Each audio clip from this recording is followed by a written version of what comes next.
loo xam ne lii nan la da nga naan lii nan la. waaw appeler le chat le chat. ok Adja Sy moo nekk grand théâtre fekkee ma ci boole. Mounirou Sy moo nekkoon BSDA fekkee ma ci boole. Racine Senghor moo nekkoon xaw ma moom moo nekk ba léegi monument de la Renaissance wala xaw ma fan. fekkee ma ci boole n'est-ce pas. mais ainsi de mais ñoom ñëpp après. n'a pas eu de remplaçant. mais ñoom ñëpp mais waa fekkee ma ci boole lañu. mais donc je puisse comprendre que yooyu nekk ay postes politiques mais ñooñu ñoo ŋànk la culture donc toute la culture du Sénégal est entre les mains du clan de Youssou Ndour.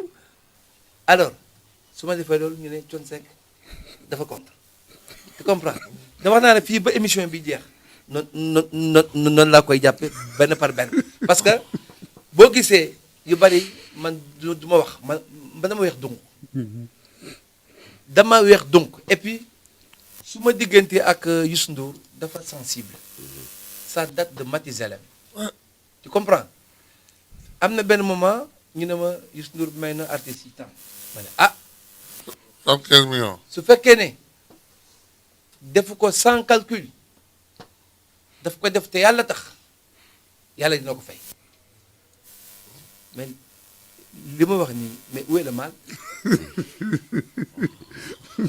où est le mal. jàppal ni rek yorante bi.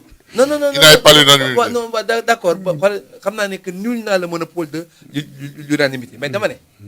donc su ma basé wu ci li journal L'As ak les réseaux sociaux xëyee tey Thione Seck déclare la guerre à Youssou Ndour mais pourquoi may déclarer la guerre à Youssou Ndour affaire SODAV bi ñuy wax nii artistes yi di wax qu'est-ce que ça a à voir avec Thione Seck et Youssou Ndour diggante Thione Seck ak Youssou Ndour sa sensibilité boo xam ne sax jéggi na dayoo je me rappelle am na benn yoon ñu ne ma Youssou Ndour may na le monde artistique du Sénégal 75 millions mais j'ai applaudi. à la mutuelle. j'ai applaudi mais j'ai dit bu fekkee ne daf ko maye sans calcul yàlla dina ko fay mais où est le mal ci wax bu ndaw boobu ma xëy ñu activer seeni réseau voilà Thione Seck dafa soxor dafa ñaan dafa soxore Youssou Ndour ta indi fi coow loo xam ne man sax daal man je ne comprends pas léegi xam nga ñun ñëpp xam nañ ne diggante Thione Seck Youssou Ndour les journaux en font et en feront toujours des scoops et des fonds de commerce bon je crois que man dootuma tombé ci boobu piège te yaakaar naa ne tam foog naa ne Youssou Ndour aussi dootul tombé ci boobu piège man du ma déclarer guerre boo xam ne wóoru ma ne man maa koy gagné. man je ne suis pas comme ça man guerre bu ma déclaré daf may wóor de man maa ko gagné man mii maa koy gagné. te aw ma intérêt di déclarer sax guerre yoo xam ne amul issue amul rendement. tu comprends ça ne fait que xoolal di sax di xam nan laa ko mën a expliquer sax. en tant que communicant. quand même. soo xamee journaux yi nu ñuy fonctionner parce que ñoom suñu def réunion de rédaction dañuy xool ban titre mooy jaay wala mooy capter l'attention. waaw donc s'il tombe sur un titre comme ça. xam nga dañ koy defee loo xam ne du noonu. xam nga c'est pour mieux vendre. xam nga da ngay wax ci rédaction yi sax mais même ñun ñi bind livre da ngay ñu indi sa titre ñu xool ko ne la titre bi ça ne fera pas. non ça ne va pas. non non waaw mais ça ne se va pas.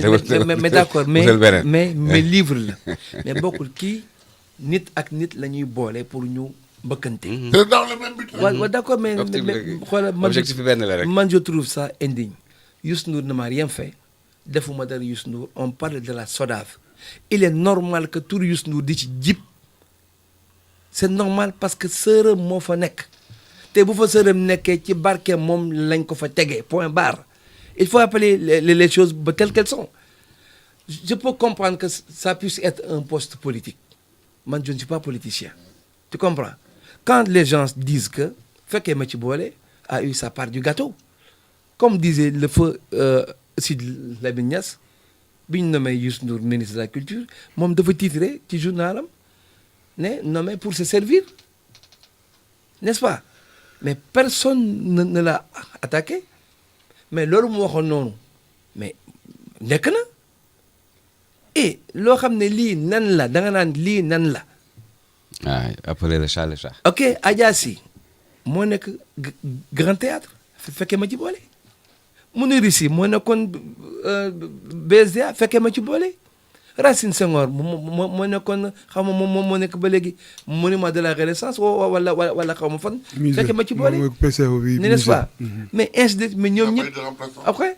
n'a pas eu de remplaçant. mais ñoom ñëpp mais waa fekkee ma ci boole lañu mais donc je puisse comprendre que yooyu nekk ay postes politiques mais ñooñu ñoo ŋànk la culture donc toute la culture du Sénégal est entre les mains du clan de Youssou Ndour mais loolu c'est indéniable mais kenn mënu ko dindi mais soo waxee dëgg bii ñu ne daf ko bañ daf ko iñaane nangam mais où est-ce qu'on va où est-ce qu'on va si Ngoné Ndour en personne dit dañu may auditer parce que Macky Sall dafa am problème ak Youssou Ndour man waxuma ko journaux yi ñoo ko bind mu daw ci réseaux sociaux yëpp même s'il y a eu un démenti xaw ma ndax li ñuy wax dëgg la ou bien dëgg mais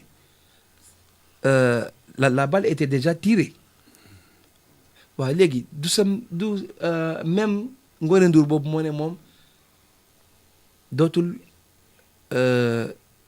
demander pour briguer beneen kii yu PCA parce que moom elle va démissionner mais c'est parce que les faits sont là li ko poussé ba mu ne moom dafay démissionner elle n'en veut plus et elle en a ras-le-bol mais elle a ses raisons mais boo ko faram fàccee nii di ko dang ñu ne tu es contre la famille Ndour n'est-ce pas? waaw mais tu as ta liberté. non penser. de ko man la ma ne. d'être comme quelqu'un. ma ne oui mais je pense que ça c'est non xam nga kooku c'est pour man. quand même. c'est du déviationnisme xam nga li may wax déviationnisme mooy mu am un problème qui est là le problème.